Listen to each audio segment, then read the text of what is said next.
How to enable the app drawer button. Missing that little app drawer button on your Android? Let's bring it back like reviving an old friend. Tap and hold an empty spot on your home screen. Look for the button. Tap on home screen settings. There you will see home screen layout. Tap it.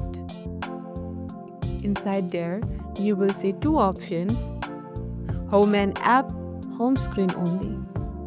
Tap home and app screen and apply.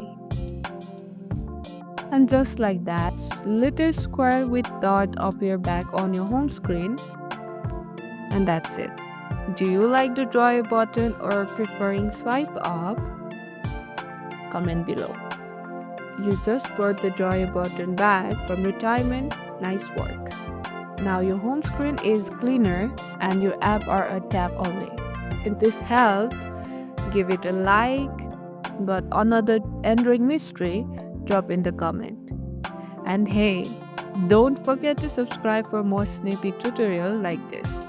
See you in the next one.